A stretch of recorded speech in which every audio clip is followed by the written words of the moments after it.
Betting ఉచ్చు జీవితానికి చిచ్చు నగరంలో చెలరేగుతున్న మాఫియా బానిసలై బలవుతున్న యువత ఈ అంశంపై ఏసీటీ సేకరించిన ప్రజాభిప్రాయ మాలిక. బెట్టింగ్ యాప్లు నగరంలో ఎక్కువ మంది యువత పాడవుతున్నారని చెప్తా ఉన్నారు. వాస్తవానికి నగరంలోని యువతే కాదు, దీనికి బలైన వాళ్ళు, బాగా చదువుకున్న వాళ్ళు, బాగా మెచ్యూరిటీ సంపాదించిన వాళ్ళు. అంటే లాస్ట్ ఇయరే ఒక ఇష్యూ శ్రీకాకుళంలో జరిగింది. ఏంటి అంటే బెట్టింగ్ యాప్ల్లోని జాయిన్ అయ్యి అతను గ్యాంబ్లింగ్ ఆడి మొదట 40 లక్షలు సంపాదించడం జరిగింది. తర్వాత 1,50,00,000 వరకును పోయిందన్నమాట. వెంటనే వాళ్ళు ఏం చేశారంటే అక్కడతో బెట్టింగ్ ఆపేసి ఆ తాలూకా బ్యాంక్ అకౌంట్ సీజ్ చేసి వెంటనే మేము పోలీస్ కంప్లైంట్ ఇస్తాం ఇదని చెప్తే అతను ఒక టీచర్ అనమాట. అతను గవర్నమెంట్ టీచర్, వాళ్ళ ఆవిడ కూడా గవర్నమెంట్ టీచర్. ఇటువంటి పరిస్థితుల్లో వాళ్ళ ఫాదర్ ఏం చేశారంటే ఒక ఉన్న ఇల్లుని ఆ 1,50,00,000కి, అంటే 3 కోట్లకు విలువైన ఇల్లుని 1,50,00,000కి ఎమర్జెన్సీ మనీ కావాల్సింది కాబట్టి 1,50,00,000కి అమ్మేసి ఇవ్వటం జరిగింది. అంటే ఇది ఎందుకు ఎగ్జాంపుల్ చెప్పానంటే బెట్టింగ్ యాప్ల్లోని ఏదో రియాక్ట్ అయిన యూత్ కానీ లేదా డ్రగ్ అడిక్ట్ అయిన పీపుల్ కానీ చేస్తున్నారు అనుకోవడం అనేది కాదు. ఇందులో ప్రతి ఒక్కరు కూడా టెంప్ట్ అవుతున్నారు. ఎందుకంటే బెట్టింగ్ యాప్లు అనేవి బెట్టింగ్ యాప్ యాజమాన్యం వాడు దీని మీద అది ఆధారపడి చేస్తూ ఉంటుంది. అంటే అది ఏది రమ్మంటే అదే వస్తుంది. ఫస్ట్లో వాళ్ళకి డబ్బులు రావాలి అంటే వెంటనే టెంప్ట్ చేస్తారు. ఇది నిజంగా ఇది జెన్యూన్ యాప్ అనుకుంటారు సాధారణంగా. కానీ విషయం ఏంటంటే బెట్టింగ్ యాప్ అనేది ఒక ఫ్రాడ్ యాప్. ఎవరైతే వాళ్ళ కన్సర్న్ అథారిటీ వాళ్ళు చేస్తుంటారో వాళ్ళకి బెట్టింగ్లో ఎక్కువగా ఇప్పుడు ఆటోలో చూస్తుంటే లూడో ఆడుతుంటారు, కొన్ని దగ్గర గ్యాంబ్లింగ్ ఆడుతుంటారు, కొన్ని దగ్గర బెట్ వేస్తూ ఉంటారు. గతంలో ఏంటంటే బెట్టింగ్ యాప్లు సెపరేట్గా ఉండేది, ఓపెన్ అయ్యేది. ఇప్పుడు ఏంటంటే ఎవరి మొబైల్లో వాడే బెట్టింగ్ యాప్లు, ఆ యాప్ డౌన్లోడ్ చేసుకోవడం, అందులో నిరంతరం మునిగిపోయి ఉండటం అన్నమాట. తద్వారా ఏమవుతుందంటే పిల్లలు ఆత్మహత్య చేసుకునే పరిస్థితి ఏర్పడుతుంది. ఎందుకంటే ముఖ్యంగా యూత్ ఇందులోని ఆ బెట్టింగ్ యాప్ల్లో రావడం, డబ్బులు వచ్చేటప్పుడు వ్యసనాలకు గురవడం, ఆ డబ్బులు పోయే తర్వాత విపరీతంగా అదే వ్యసనం వాడికేమో విపరీతం అవ్వటం, ఆత్మహత్యలు చేసుకోవటం, ఇవన్నీ కూడా విపరీతంగా జరుగుతూ ఉన్నాయి. దీన్ని బెట్టింగ్ యాప్లని ముఖ్యంగా మన గవర్నమెంట్ దీన్ని బ్యాన్ చేయవలసిన అవసరం ఉన్నది. గవర్నమెంటే దీని మీద నిర్ణయం తీసుకోవాలి. అయితే ఇది ఎక్కువ ఎక్కడి నుండి వచ్చింది అంటే ఏదైతే మనకి క్యాష్లెస్ ట్రాన్సాక్షన్ అని ఎప్పుడైతే పెట్టారో ఫోన్పే, గూగుల్ పే రకరకాలుగా పెట్టి దానివల్ల ఏమైంది అంటే విపరీతంగా డబ్బులు అనేది వేరే దేశానికి వెళ్ళిపోతుంటాయి. అలాగే బెట్టింగ్ యాప్ల్లో కూడా ఇదే పరిస్థితి. మన డబ్బులు అనేది వేరే దానికి వెళ్ళిపోవటం వల్ల ఆడే వ్యక్తికే కాదు, చుట్టుపక్కల పరిసర ప్రాంతాలు అంటే మొత్తం భారతదేశానికే ఇది దేశం యొక్క ఎకానమీకే ముప్పు అనమాట. ఎందుకంటే ఇక్కడ డబ్బులు అనేది వేరే రాష్ట్రాలకి, వేరే కంట్రీస్కి రకరకాలుగా వెళ్ళిపోవటం వల్ల రూపాయి విలువ అనేది పడిపోయే ప్రమాదం ఏర్పడుతుంది. ఇప్పటికే రూపాయి విలువ పడిపోతుంది. ఇది విదేశీయుల యాప్లు మనం ఎక్కువగా వాడడం వల్ల, ఈ డబ్బులన్నీ విదేశీయులకు వెళ్ళిపోవడం వల్ల రూపాయి అనేది పూర్తిగా పోతుంది. గవర్నమెంటే ఇది మొదలుపెట్టింది. అది ఫస్ట్ మనం గమనించవలసింది ఏంటంటే క్యాష్లెస్ ట్రాన్సాక్షన్. ఎప్పుడైతే క్యాష్లెస్ ట్రాన్సాక్షన్ అయిందో అది ఇంటర్నేషనల్గా తాలూకా యాప్స్. ఆ తర్వాత మనకేమో ఈ ఆటోలు, కార్లు వీటన్నిటి మీద కూడా యాప్స్ వచ్చేసాయి. ఈ యాప్స్ కూడా ఇంటర్నేషనల్ యాప్స్. అంటే మనకి డబ్బులు అనేవి మన డబ్బులు అక్కడికి వెళ్ళిపోతుంటాయి. ఎలా వెళ్ళిపోతాయి అంటే ఇందులో పెట్టుబడి ఆ కారుకి కానీ లేకపోతే ఆటోకి కానీ ఇవన్నిటికీ పెట్టింది మంది, వర్కర్ మనవాడు, పాసింజర్ మనవాడు, కానీ డబ్బులు మాత్రం వాళ్ళకి వెళ్ళిపోతాయి. అలాగే ఈ బెట్టింగ్ యాప్ల్లో కూడా ఇంకా ఈజీ మనీ, ఇంకా ఈజీగా సంపాదించవచ్చు అనే విషయాలు అనేది. ఎందుకంటే ఒకటి యువత పాడైపోవడానికి కారణం ఏంటంటే వాడికి లైఫ్ మీద భరోసా లేదు. ఫస్ట్ ఆఫ్ ఆల్ వాడికి ఉద్యోగం వస్తే వాడి ఉద్యోగంలో వాడు ఎన్నాళ్ళు ఉంటాడో వాడికే తెలియదు. ఇటువంటి పరిస్థితుల్లో వాళ్ళు ఏం చేస్తారంటే యువత ఏదో కొంత డబ్బులు సంపాదించుకుని ఏదో వ్యాపారం పెట్టుకుందామని రకరకాల ఆలోచనలు అనేది యువతలో విపరీతంగా పెరిగిపోయాయి. ఎప్పుడైతే పెరిగిపోయాయో ఇటువంటి యాప్లు కూడా విపరీతంగా పెరిగిపోయాయి. ఈ రకం వ్యాపారం చేయండి, ఆ రకం వ్యాపారం చేయండి, యాప్లోనే వ్యాపారం చేయండి, మీకేమో అడ్వర్టైజ్మెంట్ ఖర్చు వల్ల తగ్గిపోవడం వల్ల మీకు డబ్బులు ఇలా డైరెక్ట్గా వచ్చేస్తాయని చెప్పడం అనేది గతంలో జరిగింది. ఇప్పుడు డైరెక్ట్గా యాప్లు వచ్చాయి. దానికన్నా పై స్టెప్ బెట్టింగ్ యాప్ అనమాట. ఈ బెట్టింగ్ యాప్ అనేది నిరంతరం ప్రజల హృదయాలను దోచేస్తూ ఉంటుంది. ఫలానా వాడు ఇంకా బ్రహ్మాండంగా డబ్బులు సంపాదించాడు, ఫలానా వాడు ఇంకా బ్రహ్మాండంగా డబ్బులు సంపాదించాడు, వాళ్ళ ఇంటిలోని గందరగోళం పడడం, ఇవన్నీ. ఒక్కసారి ఒక ఫైన్ మార్నింగ్ ఏమవుతుంది అంటే మొత్తం కలిసి మొత్తం కూడా కొట్టుకుపోతుంది. ఇది యువతకు ఒక హ్యాబిట్గా మారింది, వ్యసనంగా మారింది. ఇప్పుడు ప్రస్తుతానికి ఉన్న పరిస్థితి అంటే ప్రమాద స్థాయిలో యువత ఉంది బెట్టింగ్ యాప్ల వల్ల. అంటే బెట్టింగ్ యాపే ఒక వ్యసనంగా మారింది. అంటే ఒక్కరోజు కూడా బెట్టింగ్ యాప్లో పాల్గొకపోతే, డ్రగ్ అడిక్ట్ అని వాడు ఒక్కరోజు డ్రగ్ తీసుకోకపోతే ఎంత విలవిల్లాడిపోతాడో, ఇటువంటి కుర్రోళ్ళు కూడా ఆ విధంగా విలవిల్లాడిపోయే పరిస్థితి ఏర్పడింది అనమాట. దీన్ని గవర్నమెంట్ బ్యాన్ చేయాలి. ఫస్ట్ ఆఫ్ ఆల్ పేరెంట్స్కి అవగాహన కల్పించాలి. పోలీసులు ఎక్కువగా ఏంటి అంటే డ్రైవింగ్ లైసెన్స్ లేదు, ఇది లేదు అని చెప్పేసి అక్కడ పెట్టడం కన్నా ముఖ్యంగా బెట్టింగ్ యాప్ల మీద కూడా వీళ్ళకేమో కౌన్సిలింగ్ చేయవలసిన బాధ్యత ఉంది. దీని మీద స్వచ్ఛంద సంస్థలు ఉంది.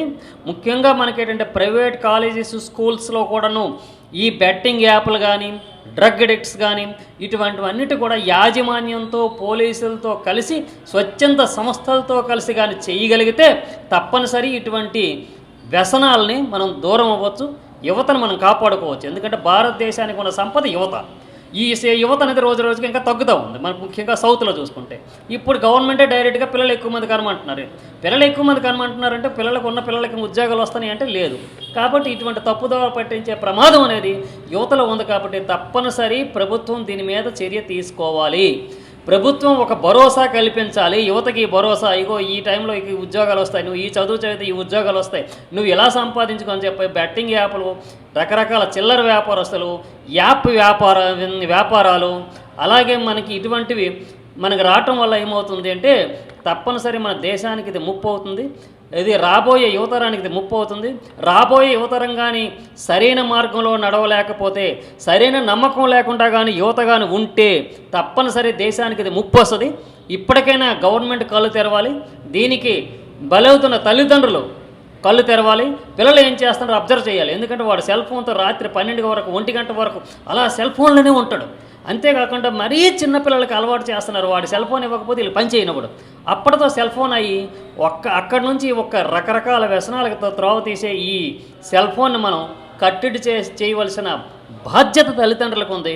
తల్లిదండ్రులు, స్వచ్ఛంద సంస్థలు, డాక్టర్లు, పోలీస్ వ్యవస్థ, గవర్నమెంటు ఇవన్నీ ఎలక్ట్గా ఉంటే కానీ రాబోయే తరానికి ఇది పెనుముప్పుగా ఏర్పడే ప్రమాదం ఏర్పడుతుందని నా అభిప్రాయం. నగరంలో ఈరోజు బెట్టింగ్ యాప్లో మోసపోతూ యువకులు అనేక మంది బలైపోతున్నారు. అయినా సరే ప్రభుత్వాలు నిర్లక్ష్యం వలన ఈరోజు వరకు కూడా బెట్టింగ్ యాప్లపై ఎటువంటి చర్యలు తీసుకోకపోవడం వలన ఈరోజు విచ్చలవిడిగా నగరంలో ఎక్కడ పడితే అక్కడ బెట్టింగ్ యాప్ నిర్వాహకులు హోటల్లోన, నిర్మానుష ప్రదేశాల్లోన, పెద్ద పెద్ద మాల్లో కూడాను ఈ బెట్టింగ్ యాప్లు నిర్వహిస్తూ అనేక మంది యువకుల ప్రాణాలను తీసుకునే విధంగా వ్యవహరిస్తున్నారు. ఇప్పటికైనా ప్రభుత్వాలు, పోలీసులు తగు చర్యలు తీసుకోవాలి. ఆ విధంగా తీసుకోకపోవడం వలనే ఈరోజు చాలామంది మోసగాళ్ళు ఈ యువకులు మోసం చేస్తూ తన ప్రాణాలు బలి తీసుకునే విధంగా వ్యవహరిస్తున్నారు. ఈరోజు నగరంలో పెద్ద పెద్ద నాయకులు, ఎవరైతే పెద్ద పెద్ద వ్యక్తులు ఉన్నారో ఆ వ్యక్తులు ఒక ప్రోద్బలంతో వెనకుండి ఆడిస్తున్నటువంటి ఈ బెట్టింగ్ యాప్ల వలన ఇంకా యువత నిర్వీర్యమైపోతుంది. అందువల్ల ఇప్పటికైనా ప్రభుత్వాలు మేల్కొని ఆ బెట్టింగ్ యాప్ల నిర్వహణను వెంటనే అరెస్ట్ చేయాలని ఈ సందర్భం కోరుతున్నాం. రామ్నగర్ ప్రాంతంలో పాలప్పలరాజు అనే వ్యక్తి అక్కడున్న బాధితుల దగ్గర నుంచి 20 లక్షలు, 30 లక్షలు, 50 లక్షల రూపాయలు ఇల్లు ఇస్తానని చెప్పి ఈ విధంగానే బెట్టింగ్ యాప్లో పెట్టేయడం వల్ల ఈరోజు అతను పరారీలో ఉన్నాడు. అతను పోలీసులు ఈరోజు వరకు అరెస్ట్ చేయట్లేదు. ఈరోజు బెట్టింగ్ యాప్ల వల్ల అనేక మంది యువకులు ప్రాణాలు పోతున్నాయి. కాబట్టి ఎప్పటికైనా పోలీసులు, ప్రభుత్వం స్పందించి బెట్టింగ్ యాప్ నిర్వాహకులను వెంటనే అరెస్ట్ చేయాలని ఈ సందర్భంగా కోరుతున్నాం. యూత్ ఎందుకు ఏంటంటే ఉపాధి లేదు, తాత్కాలిక ఉపాధి దొరకట్లేదు. ఉపాధి కోసం ఏదో విధంగా తన తల్లిదండ్రులను పోషించాలనో లేకపోతే ఆ కుటుంబాన్ని పోషించుకోవాలనో ఉద్దేశంపైన బెట్టింగ్ యాప్ల్లో పడుతున్నారు. ఆ విధంగా ఒకరో ఇద్దరు సక్సెస్ అవుతున్నారు. 190 మందిలో ఒకరిద్దరు సక్సెస్ అయితే ఆ సక్సెస్నే చూపిస్తున్నారు. ఇంకొకరు చూపించి మీరు కూడా ఇలాగ అవుతారని వాళ్ళకి ప్రలోభ పెడుతున్నారు. ఆ విధంగా ప్రలోభ పెట్టే వాళ్ళని పోలీసులు చర్య తీసుకోవాలి. ఏదైతే బెట్టింగ్ యాప్ నిర్వాహకులు ఉన్నారో ముందు నిర్వాహకులను అరెస్ట్ చేయాలి. బెట్టింగ్ యాప్ నిర్వాహకులు అరెస్ట్ చేసినట్లయితే ఈరోజు యువకులు ఎవరు కూడాను ఈ వలలో చిక్కుకుపోరు. కాబట్టి ఆ విధంగా ప్రభుత్వాలు, పోలీసులు చర్య తీసుకోవాలి. ఆ చర్య తీసుకోవడం వల్ల యువకులు ఆ మార్గం పట్టకుండా ఉంటారని ఈ సందర్భంగా తెలియజేస్తాను. ఆన్లైన్ బెట్టింగ్ యాప్స్తో చదువుకుంటున్న పిల్లలు, నిరుద్యోగులు, ఉద్యోగస్తులు అందరూ సర్వనాశనం అయిపోతున్నారు. మొదట డబ్బులు వస్తాయి కదా అని వీళ్ళు బెట్టింగ్ యాప్ల్లో పెడుతూనే ఉంటారు. ఒకసారి డబ్బులు ఎక్కువ పెట్టిన తర్వాత ఇంకా రావడం మానేస్తాయి. కానీ డబ్బులు వచ్చిన ఈ అనుభవం రీత్యా అలా పెడుతూనే ఉంటారు. నా బెస్ట్ ఫ్రెండ్ కొడుకు 23 లక్షలు ఆడాడు. మా ఎదురింటి అబ్బాయి 3.5 లక్షలు. వాడు ఎంత చదువుతున్నాడు? Intermediate first year. వాళ్ళ నాన్న ఏటీఎం కార్డు వాడి దగ్గర ఉంటుంది. దాని డబ్బులు తీసుకుని వెళ్ళి ఆడేసి వచ్చాడు. ఇంక ఇలా ప్రతి ఒక్కరు బెట్టింగ్ యాప్లు పిల్లలు ఆ ఫోన్లో ఏం చేస్తారో తల్లిదండ్రులు వాళ్ళు చెప్పరు, అడిగితే తిరగబడతారు. కాబట్టి తల్లిదండ్రులు కూడా అడగడం మానేశారు. వాళ్ళు చదువుకొని తల్లిదండ్రులు అనుకోండి, ఆ ఏటీఎం కార్డో లేకపోతే బ్యాంకుకి సంబంధించిన డీటెయిల్స్ అన్నీ వాళ్ళకి ఇస్తారు. ఇస్తే వాళ్ళు శుభ్రంగా ఆడుతున్నారు, లేకపోతే దొంగతనాలు చేస్తున్నారు, ఇంట్లో డబ్బులు పట్టుకుపోతున్నారు, ఇంట్లో ఉన్న బంగారం అమ్మేస్తున్నారు, తెలియకుండా బళ్ళు తాకట్లు పెడుతున్నారు. ఎవరికి ఏ విషయమూ తెలియకుండా అన్నీ జరిగిపోతాయి. అన్నీ జరిగిపోయిన తర్వాత అప్పులో ఇంటి మీదకి వస్తే లేకపోతే బ్యాంకులో డబ్బులు కనిపించకపోతే అప్పుడు ఈ పిల్లడు ఏం చేస్తున్నాడో తెలుస్తుంది. సర్వనాశనం అయిపోతున్నారు ఈ బెట్టింగ్ యాప్ల వల్ల. ప్రభుత్వం దీన్ని ఎందుకు కంట్రోల్ చేయదో అర్థమవుతుంది. ఐపీఎల్ మ్యాచ్లో మధ్యలో బెట్టింగ్ యాప్ల యాడ్లు ఎన్ని వచ్చాయో ఇంకా మరి కంట్రోల్ చేయరా? ఇది ఎలా పోయినా పర్వాలేదా? రుణ యాప్లు ఎలాగైతే బ్లాక్మెయిల్ చేసి జనాలు చచ్చిపోవడానికి కారణమయ్యాయో ఈ బెట్టింగ్ యాప్లు మొత్తం కుటుంబాలు సర్వనాశనం అయిపోతున్నాయి. ఎన్ని కుటుంబాలు విడిపోయాయో ఇప్పటికి లెక్కలేదు. ఎంతమంది అప్పుల పాలైపోయారో ఇప్పటికి లెక్కలేదు. ప్రభుత్వం ఈ అశ్లీల ఫోన్ వీడియోలు లేకపోతే ఈ చెత్తా చెదారం వాటన్నిటినీ నిషేధించాలి. అది ఎలాగైతే డిమాండ్ ఉందో ప్రభుత్వం అది పట్టించుకోవట్లేదు. ప్రమోషన్ ఇల్లీగలు, క్రియేషన్ లీగలు మన దగ్గర. కాబట్టి ఆ ప్రమోషన్ చేస్తున్నాడు ఏమొచ్చి ఆడు డబ్బులు తీసుకొని ప్రమోషన్స్ చేస్తాడు కదా, ఆయన లోపలేశారు. మరి క్రియేట్ చేసిన వాళ్ళు ఎక్కడ ఉంటారు కదా, ఏ అమెరికాలోనో ఇంకెక్కడో ఏ దేశాల్లోనో ఉంటారు. వాళ్ళని పట్టుకునే శక్తి సామర్థ్యం వీళ్ళకి లేదు. ఈ వార్ సందర్భంగా వైర్ లాంటి పత్రికలు నిషేధించగలదు సెంట్రల్ గవర్నమెంట్. లేదు అనుకుంటే యుద్ధం వద్దు అనుకున్న మాట్లాడిన వాళ్ళ మీద దేశద్రోహం కేసులు పెట్టగలదు. కానీ ఇలాంటి బెట్టింగ్ యాప్లు నిషేధించే అవసరం కానీ లేకపోతే యువత చెడిపోతున్నారన్న ఆలోచన కానీ కేంద్ర ప్రభుత్వానికి లేదు, రాష్ట్ర ప్రభుత్వానికి లేదు. ప్రజలను దోచుకోవడానికి వదిలేసారు వీళ్ళంతే. వాళ్ళు దోచుకుంటున్నారు, కుటుంబాలు సర్వనాశనం అయిపోతున్నాయి. ఇప్పుడు ఎవరు గవర్నమెంట్ ఉద్యోగస్తులు లేరు. 100కు ఒకలేమో ఇప్పుడు గవర్నమెంట్ ఉద్యోగస్తులు. మిగతా వాళ్ళందరూ రెక్కాడితే కానీ డొక్కాడిన వాళ్ళు కష్టపడి తెచ్చిన సొమ్ముని బెట్టింగ్ యాప్ల్లో పెట్టొద్దు. బెట్టింగ్ యాప్ల్లో ఎవ్వడికి రూపాయి రాలేదు ఇంతవరకు. మీరు ఏ బెట్టింగ్ యాప్ను ఆడినోడినైనా అడగండి, డబ్బులు పోవడమే కానీ డబ్బులు రావు దాంట్లో. అది పెద్ద మోసం, పెద్ద ఉచ్చది. కొంచెం దయచేసి గమనించండి. అమ్మా బాబుకి విలువ ఇవ్వండి, శుభ్రంగా చదువుకోండి. ఆ బెట్టింగ్ యాప్ల్ని మీ ఫోన్లోకి వస్తూనే ఉంటాయి. ఒకసారి పొరపాటును చూసామా ఇంకా విపరీతంగా ఆ యాప్లు వస్తూనే ఉంటాయి. వాటన్నిటిని బ్లాక్ చేయండి. అమ్మనికి నాన్నకి సహకరించండి అని చెప్పి కోరుతున్నాం. బెట్టింగ్ ఉచ్చు, జీవితానికి చిచ్చు, నగరంలో చెలరేగుతున్న మాఫియా, బానిసలై బలవుతున్న యువత. ఈ అంశంపై ఏసీటీ సేకరించిన ప్రజాభిప్రాయ మాలిక.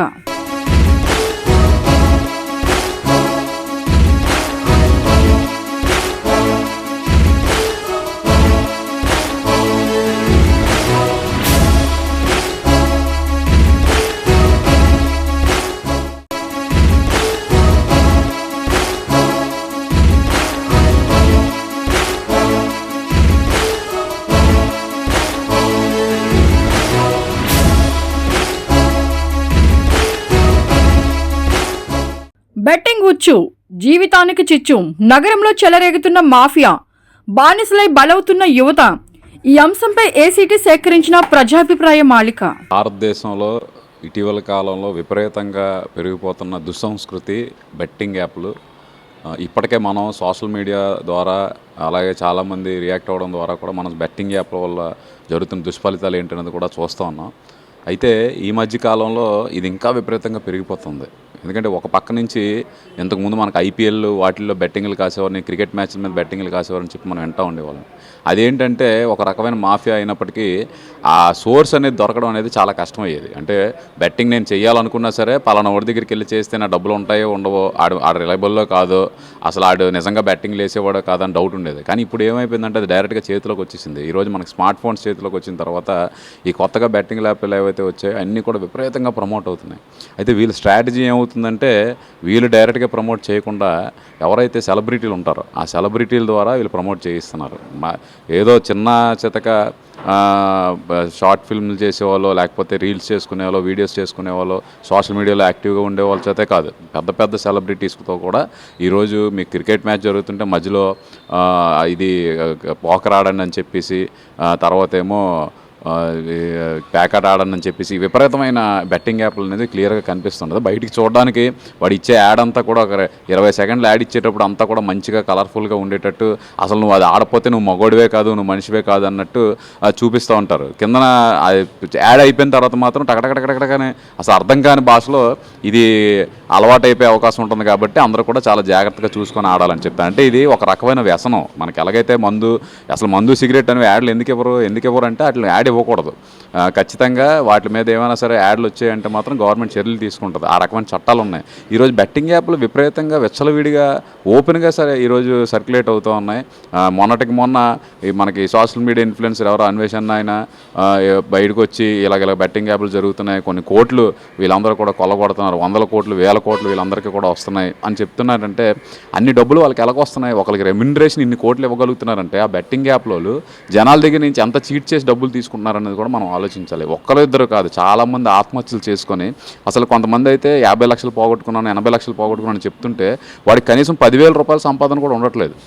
ఇవన్నీ దేనికంటే ఒక పక్కన బెట్టింగ్ యాప్లు ఉంటున్నాయి. వీడికి ఎప్పుడైతే బెట్టింగ్ యాప్ వ్యసనం అయిపోతుందో వాళ్ళు ఏం చేస్తున్నారంటే స్టార్టింగ్లో వాడే ఒక 50 రూపాయలు 100 రూపాయలు 150 రూపాయలు ఫ్రీగా ఇస్తున్నాడు. ఈ ఫ్రీగా వచ్చిన డబ్బులతోనే మీరు ఆడతారు కదా, మీకు పోయేది ఏముందని చెప్పేసరికి మనం ఒకసారి ఓపెన్ చేసిన తర్వాత ఆ 50 రూపాయలతో మనకి ఎప్పుడైతే ఒక 100 రూపాయలు వస్తుందో దాన్ని 200 చేసి 300 చేసి 1000 రూపాయలు చేసి నువ్వు 1000-1500 గెలిచినంత వరకు కూడా మీకు అది డబ్బులన్నీ వస్తున్నట్టే కనిపిస్తుంది. ఒకసారి ఎప్పుడైతే ఒక అమౌంట్ దాటిపోతుందో ఆ తర్వాత మళ్ళీ మీకు వేలల్లో మీరు ఖర్చు పెట్టాల్సి వస్తుంది. ఎందుకంటే మీరు ఆల్రెడీ పోగొట్టుకున్న డబ్బులు మళ్ళీ రాబట్టుకోవాలంటే మళ్ళీ అయితే మీరు కష్టపడితే మళ్ళీ ఎన్నో సంవత్సరాలు కష్టపడాలి. కాబట్టి ఈ యాప్నే మనం నమ్ముకుంటే ఇంకా డబ్బులు వస్తాయి కదా అని చెప్పి తెలిసిన వాళ్ళ దగ్గర తెలియని వాళ్ళ దగ్గర అందరి దగ్గర అప్పులు చేసి కొంతమంది అయితే ఈ లోన్ యాప్స్ ఏవైతే కొత్తగా వచ్చాయో అంటే లోన్ యాప్లు కూడా బెట్టింగ్ యాప్ల కన్నా దారుణం. అవి కూడా లోన్ యాప్ అని చెప్పి ఇస్తాడు, మన పర్సనల్ డీటెయిల్స్ తీసుకుంటాడు.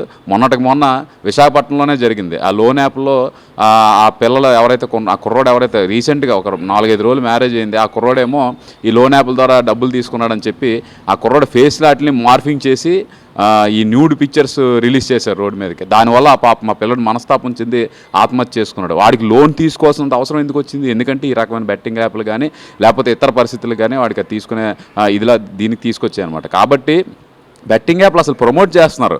ఈ మొబైల్స్లో కానీ వీటిలో కానీ ఎందుకు వస్తున్నాయని చెప్పి మనం ఇలా ప్రశ్నించాలి. ఈరోజు చైనా వాడు మన భూభాగం మీదకి వచ్చాడంటే మేము రాలేదు, అసలు కనీసం అడుగు పెట్టలేదు, అలాంటివి ఏమి లేవు అని చెప్పేసి కొట్టిపారేస్తుంది సెంట్రల్ గవర్నమెంట్. ఈరోజు నరేంద్ర మోడీ గారు పార్లమెంట్ సాక్షిగానే చెప్తున్నారు. కానీ ఒక పక్క నుంచేమో మనకి ఇంటెలిజెన్స్ రిపోర్ట్స్ లేకపోతే న్యూస్లు కానీ అవన్నీ చూస్తుంటే ఆల్రెడీ చైనా ముందుకు వచ్చింది అదని చెప్తున్నాం. మన దీని గురించి ఏంటి మీరు ప్రత్యామ్నాయం అంటే మేము టిక్టాక్ బ్యాన్ చేసాం, అమెజాన్ బ్యాన్ చేసాం, ఇంకోటి బ్యాన్ చేసాం అని చెప్పేసి అక్కడ ఉండే యాప్లు వీచాట్ బ్యాన్ చేసామని చెప్పి చైనాకు సంబంధించిన యాప్లన్నీ బ్యాన్ చేస్తాను. మరి యాప్లు బ్యాన్ చేయగలిగే కెపాసిటీ మనకు ఉండేటప్పుడు, ఆ ఇన్ఫ్రాస్ట్రక్చర్ మనకు ఉండేటప్పుడు, ఆ ఇంటెలిజెన్స్ మనకు ఉండేటప్పుడు, ఆ సోర్స్ మనకు ఉండేటప్పుడు ఈ బెట్టింగ్ యాప్లు మాత్రం ఎందుకు మనం బ్యాన్ చేయలేకపోతున్నాం? అంటే ఈ బెట్టింగ్ యాప్లు అనేది చాలా చిన్నది కాదు, దీని వెనకాల చాలా పెద్ద నెక్సెస్ అనేది రన్ అవుతుంది. ఇందులో రాజకీయ నాయకులు, పోలీసులు అందరూ కూడా క్లియర్ కట్గా ఇన్వాల్వ్ అయి ఉన్నారన్న సంగతి తెలుస్తుంది. అయితే మన వంతుగా మనం చేయగలిగింది ఏంటంటే మనమే మానేయాలి దీన్ని. ఎందుకంటే ఇందులో డబ్బులు వచ్చే అవకాశం ఎవరికీ లేదు. ఇది ఒక రకమైన లాటరీ సిస్టమ్. వస్తే చస్తే ఆ బెట్టింగ్ యాప్లు నిర్వహించేవాడికి వస్తారు తప్ప ఎట్టి పరిస్థితుల్లో కూడా ఎవరైతే బెట్టింగ్లు కాస్తున్నారో వాళ్ళకి రూపాయి కూడా రాదు. కాబట్టి వెంటనే గవర్నమెంట్ చర్యలు తీసుకొని ఈ రకమైన బెట్టింగ్ యాప్లు వెంటనే నిరోధించాలి. ఎందుకంటే వాడికి ఒకసారి ఆన్లైన్లో బెట్టింగ్ యాప్లు కనిపించకపోతే ఇంకెక్కడా కూడా వాడు బెట్టింగ్ పెట్టడానికి అవకాశం ఉంటుంది. చాలా చిన్న సింపుల్ సొల్యూషన్. ఈ సొల్యూషన్ వెంటనే తీసుకోవాలి. అలాగే పోలీసులు కానీ లేకపోతే ఇతర అడ్వర్టైజ్మెంట్ ఏజెన్సీల ద్వారా కానీ వీళ్ళందరికీ కూడా అవగాహన కలిగించేలాగా ఈ బెట్టింగ్ యాప్లు ఏవైతే ఉన్నాయో ఇవన్నీ కూడా చాలా ఫాల్సిఫైవ్గా ఉండే యాప్లు, వీటిని ఎప్పుడు కూడా ఎట్టి పరిస్థితుల్లో వాడకూడదు. దీనివల్ల జీవితాలు దుర్భరం అయిపోతాయనే సంగతి మనం వీళ్ళందరికీ కూడా కౌన్సిలింగ్స్ ద్వారా వాటి ద్వారా తెలిపించాలి. ఎందుకంటే వీళ్ళందరూ ఎవరు కూడా బయటకు వచ్చి చెప్పుకోరు. ఆడెప్పుడో ఏదో ఉరేసుకుంటున్నా ఆత్మహత్య చేసుకుంటున్నా న్యూస్ బయటకు వస్తే తప్ప మనకి విషయం అనేది తెలియదు. కాబట్టి కాన్షియస్గా ఇంట్లో ఉండే ఫ్యామిలీ మెంబర్స్ కూడా మన ఇంట్లో ఉన్న డబ్బులు మిస్ అవుతున్నా సరే, మన ఇంట్లో బాబు కానీ పాప కానీ ఎవరైనా సరే సరే, కొద్దిగా ఆడ్గా బిహేవ్ చేస్తున్నా సరే, కొద్దిగా టెన్షన్ పడుతున్నా సరే, వెంటనే వాళ్ళు కూర్చోబెట్టి వాళ్ళు కౌన్సిలింగ్ ఇచ్చి సమస్య ఏంటో కనుక్కొని తద్వారా ఎవరికైతే అన్యాయం జరిగిందో వాళ్ళందరూ కూడా ఖచ్చితంగా పోలీస్ కంప్లైంట్ ఇవ్వాలి. పోలీస్ కంప్లైంట్ ఇస్తే దాన్ని రికవరీ చేయడమో లేకపోతే అలాంటిది మళ్ళీ జరగకుండా చూసుకోవడమో చేయడం జరుగుతుంది. కాబట్టి వెంటనే గవర్నమెంట్ చర్యలు తీసుకోవాలి. At the same time public కూడా అవేర్నెస్ తెచ్చుకొని ఈ బెట్టింగ్ యాప్లు వెంటనే నిరోధించాలని చెప్పి నేను కోరుకుంటున్నాను. ఈ బెట్టింగ్ యాప్ల ద్వారా ముఖ్యంగా పాడైపోయేది అంటే యూత్. ఎందుకంటే ఈరోజు బయట ఎంప్లాయ్మెంట్ లేదు. వచ్చిన ఎంప్లాయ్మెంట్ కూడా ఎలాంటిది ఉంటుంది, ఫిక్స్డ్గా ఇగో నాకు భద్రత ఉంది, లేకపోతే నాకు ఇంత జీతం ఖచ్చితంగా వస్తుంది, నాకు ఇంత పిఎఫ్ వస్తుంది, ఎవ్రీ ఇయర్ నాకు ఇంత ఇంక్రిమెంట్ వస్తుంది, నా జాబ్ సేఫ్ అనే ఉద్యోగాలు ఎక్కడ లేవు. ఎక్కడ చూసినా మీకు కాంట్రాక్చువలైజేషన్ విపరీతంగా పెరిగిపోయింది. అంటే ఈరోజు నువ్వు పని చేస్తే పని చేయాలి, లేకపోతే నీకన్నా తక్కువ జీతం పని చేయనట్టు వేరే వాడు ఉన్నాడు అని చెప్పేసి బయటకు వచ్చి చెప్తున్నారు. దీనివల్ల ఏమవుతుందంటే వీళ్ళ అభద్రతా భావం పెరిగిపోవడం, అలాగే కన్జ్యూమరిజం ఎక్కువైపోయింది. అంటే బయట మీకు విపరీతమైన బైక్ కానీ సెల్ ఫోన్స్ కానీ కొత్త మోడల్స్ రావడం కానీ, ఫ్యాషన్ చూపించుకోవాలన్న ఒక డిగ్నిటీ చూపించుకోవాలన్న ఒక ఉద్దేశంతో జనాలు ఏమంటే ఖర్చుకు వెనకాడకుండా ఖర్చు పెడతారు. మరి ఖర్చు పెట్టాలంటే డబ్బులు కావాలి కదా. సో ఈ డబ్బుల కోసం అని చెప్పి ఈజీ మనీ కావాలని చెప్పేసి ఈరోజు ఈ నిరుద్యోగులు ఎవరైతే ఉన్నారో, లేకపోతే తక్కువ జీతాలకి కాంట్రాక్ట్ ఎంప్లాయ్మెంట్లు ఎవరైతే ఉన్నారో వీళ్ళందరూ కూడా ఈ బాట పడుతున్నారు. ఈ డ్రగ్స్ తీసుకునే వాళ్ళు కానీ గంజాయి తీసుకునే వాళ్ళు. మరి వీళ్ళందరికీ డబ్బులు ఎక్కడి నుంచి వస్తే ఆబ్వియస్గా ఏదో షార్ట్ కట్లోనే డబ్బులు సంపాదించాలి. దానికి వాళ్ళకి కనిపిస్తున్న ఆపర్చునిటీ ఆల్టర్నేటివ్ ఏంటంటే ఈ బెట్టింగ్ యాప్లు. కాబట్టి ఎక్కువ దీనికి బలిపోతుంది యూతే. యూత్కి కనుక నిజంగా ఈరోజు గవర్నమెంట్ స్కిల్ డెవలప్మెంట్ సెంటర్లు అని చెప్పి అక్కడక్కడ ఓపెన్ చేశారు, కానీ అది ఏ రకంగానే ఉపయోగపడట్లేదు. ఈరోజు స్కిల్ డెవలప్మెంట్ సెంటర్ ఓపెన్ చేశారు, ఇన్ని వేల మంది లక్షల మంది కాలేజీల నుంచి ప్రతి సంవత్సరం కూడా రిలీవ్ అయ్యి బయటకు వస్తున్నారు. వీళ్ళందరికీ ఉద్యోగాలు ఏవి? ఇప్పుడు ఉన్న గవర్నమెంట్ సెక్టర్ ఉద్యోగాలన్నింటినీ కూడా క్లోజ్ చేసేస్తున్నారు, అన్నీ కూడా ప్రైవేటైజ్ చేస్తున్నారు. ప్రైవేటైజ్ చేసిన తర్వాత వాళ్ళు ఇచ్చే జీతాలు కానీ వీళ్ళు రోజు ఖర్చు పెట్టే ఖర్చులకు కానీ ఎక్కడ కూడా పొంతన ఉండట్లేదు. అందుకని చెప్పి ఈజీ మనీకి అలవాటు పడిపోతున్నారు. కాబట్టే యువత ఎక్కువ మంది బలవుతున్నారు. కాబట్టి ఈరోజు మన భారతదేశంలో కూడా మన ప్రపంచంలో ఉన్న పేరు ఏంటంటే యూత్ ఎక్కువ ఉన్న దేశం భారతదేశమే. ఆ యువతే బలైపోతే, ఆ రిసోర్సే కనుక పాడైపోతే భారతదేశం కూడా వెనకం చేసే అవకాశం ఉంటుంది. కాబట్టి యూత్ని ఈ రకమైన వాటిల్లోకి వెళ్లకుండా మనం కౌన్సిలింగ్ చేయడం కానీ ఈ బెట్టింగ్ యాప్లు ఆపడం కానీ చేయాలి. మన దేశంలో కానివ్వండి, ఇతర దేశాల్లో కానివ్వండి, దేశ భవిత కోసం, ప్రపంచ అభివృద్ధి కోసం పాటుపడాల్సినటువంటి యువతనంతటి కూడా తప్పుదోవ పట్టించి వారికి ఏదో ఆశలు చూపించి వాళ్ళని బెట్టింగ్ యాప్స్లో దించి వారికి ఫస్ట్ ఏదో చిన్న ఆశ చూపించి వాటి వల్ల లబ్ధి చేకూరుతుందని చెప్పేసి వాళ్ళు చాలా వాటికి ప్రభావితం అవుతుంది. అరికట్టాలి. ప్రభుత్వాలు కూడా వీటి మీద చర్య తీసుకోవాలి. ఇట్లాంటి బెట్టింగ్ యాప్స్ ఎవరైతే చేస్తున్నారో వాటికి యాడ్స్ ఇచ్చినటువంటి వారు కూడా క్షుణ్ణంగా పరిశీలించి వాటిల్లోకి వెళ్లకుండా ఉండాలి. మన ప్రపంచ యాత్రికుడు అవినేష్ కూడా వీటి మీద ఎప్పటి నుంచో పోరాడుతూ ఉన్నాడు. కొన్ని బిగ్ బాస్ నుంచి కూడా వచ్చినటువంటి వాళ్ళు చాలామంది బిగ్ బాస్ చూసి ప్రభావితమైనటువంటి వారు అందరూ కూడా అందులో యాక్ట్ చేసినటువంటి వారు ఈ బెట్టింగ్ యాప్స్ ప్రమోట్ చేయడం వలన చాలా దానికి ఆకర్షితులు అవుతున్నారు. అట్లాంటి వారు అందరూ కూడా మంచి మెసేజ్ ఇవ్వాలి తప్పించి ఇట్లాంటి వాటిల్లో కూడా వారు యూత్ని, టీనేజర్స్ని దించే పరిస్థితి ఉండకూడదు. దేశ భవిత కానివ్వండి, మన రాష్ట్ర భవిత కానివ్వండి బాగుండాలంటే యూత్ మీద, టీనేజర్స్ మీద ఉంది.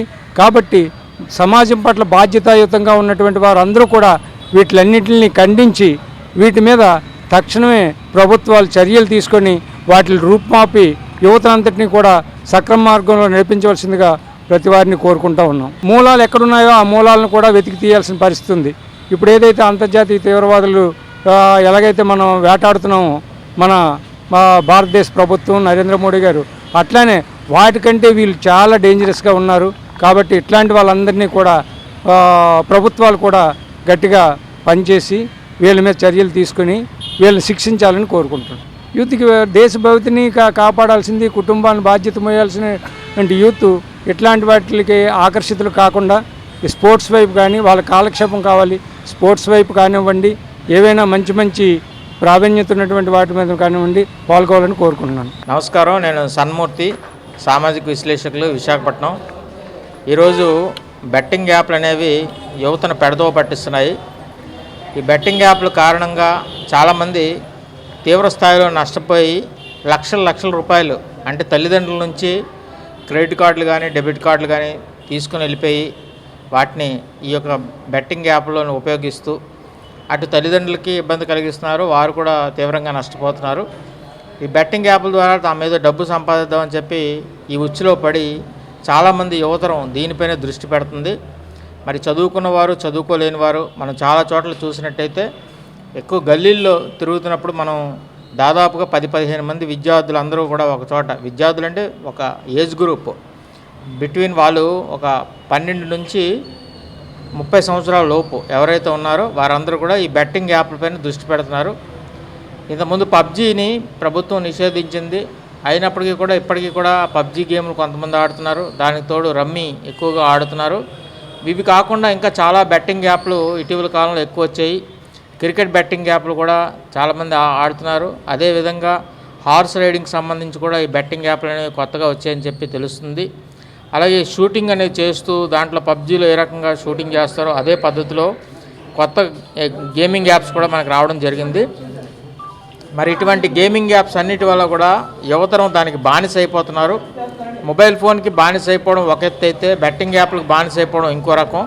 మరి ఈ రకంగా బెట్టింగ్ యాప్లకి బానిసలు అయిపోవడం వల్ల వారు జీవితాలు పూర్తిగా నష్టపోతున్నారు. వారి ఆరోగ్యం దెబ్బతింటుంది. దానికి తోడు వారు ధనపరంగా అంటే ఇందాక మనం చెప్పుకున్నట్టు ఆర్థికపరమైనటువంటి ఇబ్బందులతో చాలామంది అప్పులు కూడా చేసి ఎక్కడెక్కడో కొన్ని దానికి బ్యాంక్ కానీ ఇతర ఆర్థిక లావాదేవీల విషయంలో కానీ వారు ఈ బెట్టింగ్ యాప్లకు వారు బానిసలయ్యి ఆ డబ్బులు కూడా ఇతరుల నుంచి ఏ రకంగా తస్కరించాలి, ఏ రకంగా మనం మోసం చేసి ఈ బెట్టింగ్ యాప్లపైన డబ్బు పెట్టాలి అనే దాని మీద దృష్టి పెడుతున్నారు. మరి ఈ రకమైనటువంటి పరిస్థితి నుంచి యువతరం బయటపడితే తప్ప ఈ వ్యవస్థ బాగుపడదనేది మనందరికీ కూడా తెలిసిన స్పష్టమైన అంశం. కాబట్టి బెట్టింగ్ యాప్ల విషయంలో ముఖ్యంగా యువతరం మనకు ఉండేటటువంటి 12 నుంచి ఇందాక చెప్పుకున్నట్టు 12 సంవత్సరాల వాళ్ళు కూడా ఈ బెట్టింగ్ యాప్ల వల్ల ఉచ్చులో పడిపోతున్నారు. దీన్ని ప్రోత్సహించడానికి కొన్ని కంపెనీలు ప్రత్యేకించి వారిని ఆకర్షించే రీతిలోని వారికి ప్రత్యేక రాయితీ రూపంలోని వారికి ఏంటంటే అట్రాక్ట్ చేస్తున్నారు. దీనివల్ల ఈ బెట్టింగ్ యాప్ల వల్ల కొంతమంది యువతరం ఏంటంటే బాగా తీవ్రంగా నష్టపోయి వారు ఆత్మహత్యలు చేసుకున్నటువంటి సందర్భాలు కూడా మనం ఇటీవల కాలంలో చూస్తున్నాము. ఒక్కసారి దానికి ఎడిక్ట్ అయిపోయిన తర్వాత అదే యాప్లపైన దృష్టి పెడుతూ విద్యార్థులందరూ కూడా దీనిపైన ఈ రకమైనటువంటి పరిస్థితుల్లో ముందుకెళ్తుండడం చాలా విచారించదగ్గ విషయం. భారతదేశంలోని బెట్టింగ్ యాప్లను చాలా వరకు నిషేధించినప్పటికీ కూడా ఇప్పటికీ కూడా అనేక చోట్ల దీనిపైన విస్తృతమైన రీతిలో వారికి తగిన విధంగా వారు ముందుకెళ్తూ ప్రజల్ని అంటే విద్యార్థుల్ని వారిని అట్రాక్ట్ చేయడానికి వారి ప్రత్యేక దృష్టిని పెడుతున్నారు. కాబట్టి ఈ ముఠాలన్నిటిపైన దృష్టి పెట్టాలి. పోలీసు యంత్రాంగం ప్రధానంగా ఈ బెట్టింగ్ యాప్ల్లో పాలు పంచుకుంటున్నటువంటి వారితో పాటు దీన్ని ప్రోత్సహిస్తున్నటువంటి కొన్ని ముఠాలు ఉన్నాయి. ఆ ముఠాలపైన ఎప్పటికప్పుడు దృష్టి పెడుతూ వారిని అరెస్ట్ చేస్తున్నప్పటికీ కూడా పూర్తి స్థాయిలో దీనిపైన చర్యలు చేపట్టకపోవడం వల్ల ఇంకా ఎక్కువ మంది విద్యార్థులు తెలిసి తెలియని వయసులో తప్పుదోవ పడుతూ మొత్తం జీవితాలను నాశనం చేసుకుంటున్నారు. కాబట్టి దీన్ని దృష్టిలో ఉంచుకొని బెట్టింగ్ యాప్లను తక్షణం మనం ఏది బెట్టింగ్ యాప్ కూడా ప్రజలకు అందుబాటులో లేకుండా ఇటువంటి నిర్ణయాలను ప్రభుత్వం చేసినట్టయితే బాగుంటుంది. ముఖ్యంగా పోలీస్ యంత్రాంగం దీనిపైన దృష్టి పెడుతున్నప్పటికీ ఇంకా పూర్తి స్థాయిలో నిఘా పెంచాల్సిన అవసరం ఉంది. సంస్థలో వ్యవస్థలో ఎక్కడైతే మనకి నష్టాలు కలుగుతున్నాయో ఆ నష్టాలన్నింటినీ కూడా మనం పూరించడానికి ఇటువంటి బెట్టింగ్ యాప్లు మనం ఉపయోగించడం ద్వారా చాలామంది వారు అంటే ఈజీ మనీ ఆర్జించడం కోసం ఇటువంటి బెట్టింగ్ యాప్లను ఉపయోగించుకుంటున్నారు. అయితే మనీ రాకపోగా తీవ్ర స్థాయిలో నష్టపోతున్న సందర్భంలో తప్పనిసరిగా దీనిపైన దృష్టి పెట్టాలి. ప్రభుత్వాలు కూడా దీనిపైన దృష్టి పెట్టి పోలీసు యంత్రాంగాన్ని పటిష్టం చేసి బెట్టింగ్ యాప్లను నిషేధిస్తూ ప్రజలకు కానీ విద్యార్థులకు కానీ ఎటువంటి అసౌకర్యం కలగకుండా వారి జీవితాలు నాశనం కాకుండా దృష్టి పెట్టాలని చెప్పి కోరుకుంటూ ధన్యవాదాలు. బెట్టింగ్ యాప్స్ని ప్రమోట్ చేయడానికి కొంతమంది సెలబ్రిటీస్ని ఎన్నుకుంటున్నారు. అయితే ఈ సెలబ్రిటీస్ ఎక్కడైనా ఈ బెట్టింగ్ యాప్ల ద్వారా నష్టపోయి ఎవరైనా ఆత్మహత్యలు చేసుకున్నా లేదంటే ఇంకేదైనా సమస్యలు ఎదురైనా వాటన్నిటిపైన కూడా దానికి ప్రమోట్ చేసినటువంటి వారిపైన కూడా చర్యలు చేపట్టడానికి ప్రభుత్వాలు వెనకాడడం లేదు. అటువంటి వారి మీద చర్యలు తీసుకుంటున్నారు. అయితే యాప్ నిర్వహిస్తున్న వారిని ఎందుకు తీసుకోవట్లేదు అని అనుకుంటే యాప్ నిర్వహణ అనేది సాధారణంగా వారు డబ్బు అనేది అందులో చూపించకుండా ముందు జనానికి ఒకసారి అలవాటు చేస్తారు. ఒక యాప్ ద్వారా విద్యార్థులను కానీ యువతను కానీ వారందరినీ కూడా అట్రాక్ట్ చేయడానికి వారు ముందుగా రకరకాలైనటువంటి అట్రాక్షన్స్ పెట్టి మీరు తక్కువ సమయంలో ఎక్కువ డబ్బు సంపాదించవచ్చు అని చెప్పి వాళ్ళు అట్రాక్ట్ చేస్తూ ఉంటారు. సో అటువంటి అట్రాక్షన్స్ అన్నిటికీ వీరు అట్రాక్ట్ అయ్యి వారి యొక్క జీవితాలను నాశనం చేసుకుంటున్నారు. కాబట్టి యువతరం అంతా దీనిపైన గుర్తెరిగి వారు జాగరూకతతో ముందుకు వెళ్ళి ఈ బెట్టింగ్ యాప్ల వల్ల ఎదురవుతున్న సమస్యలను దృష్టిలో పెట్టుకొని అందరూ కూడా ఇటువంటి వాటిని దూరం చేయాలని చెప్పి కోరుకున్నాం. తల్లిదండ్రులు కూడా పిల్లలు ఈ బెట్టింగ్ యాప్లకు పాల్పడుతూ బెట్టింగ్లో ఉన్నట్టు మనం గుర్తించినట్టయితే వారిని మందలించడం లేదా వారిపైన కొంచెం చర్య తీసుకోవడం వంటివి చేసినట్టయితే తప్పకుండా ఈ రకమైనటువంటి దుశ్చర్యల నుంచి మనం బయటపడడానికి అవకాశం ఉంటుంది. అంటే మనం 10 రూపాయలు ఇచ్చి 100 రూపాయలు మీరు సంపాదించండి అని చెప్పి దానికి ఒక ట్రిక్స్ పెట్టి దాని ద్వారా చేస్తుంటారు. ఇప్పుడు ఇదేంటంటే యాప్స్ అనేవి ఓన్లీ ఆన్లైన్లోనే మనకు వస్తుంటాయి. ఆన్లైన్లో ఆడేవారు అందరూ కూడాను రమ్మీ యాప్ ఉంది. రమ్మీ యాప్ ఎంతోమంది ఆడుతూ ఉంటారు. ఆడేటప్పుడు అందులోని ఒకరు డబ్బు సంపాదిస్తారు, ఇతను ఇంత సంపాదించాడని చెప్పి దాన్ని పబ్లిసిటీ ఇస్తుంటారు. ఆ రకంగానే నేను సంపాదించవచ్చని వీరు డబ్బులంతా కూడా దాని మీద పెట్టి ఈ డబ్బులంతా కూడా నష్టపోతున్నారు. మరి పబ్జీ వంటి గేమ్లు ఉంటాయి, వాటిలో ఏంటంటే ఒక అడ్వెంచర్ టైప్లోని వాళ్ళు ముందుకెళ్తూ ఉంటారు. అటువంటివన్నిటిని విద్యార్థులు ముఖ్యంగా యువతరం దీన్ని అట్రాక్ట్ అయిపోతున్నారు. ఈ అట్రాక్షన్ నుంచి వారు బయటపడాలి. మొబైల్ ఫోన్కి ఎంత దూరంగా ఉంటే అంత మంచిదని ఉద్దేశం ఉండడం వల్ల మొబైల్ ఫోన్ను మ్యాక్సిమం దూరం చేయడానికి తల్లిదండ్రులు ప్రయత్నించాలి.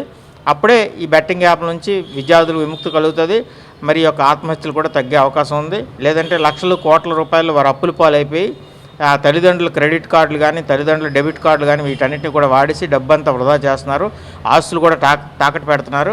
ఇటువంటివన్నీ జరగకుండా ఉండాలంటే తప్పనిసరిగా తల్లిదండ్రులు కూడా జాగరూకతతో వ్యవహరిస్తూ విద్యార్థులను ఒక పక్క కంట కనిపెడుతుండాలి. బెట్టింగ్ ఉచ్చు, జీవితానికి చిచ్చు, నగరంలో చెలరేగుతున్న మాఫియా, బానిసలై బలవుతున్న యువత. ఈ అంశంపై ఏసీటీ సేకరించిన ప్రజాభిప్రాయ మాలిక.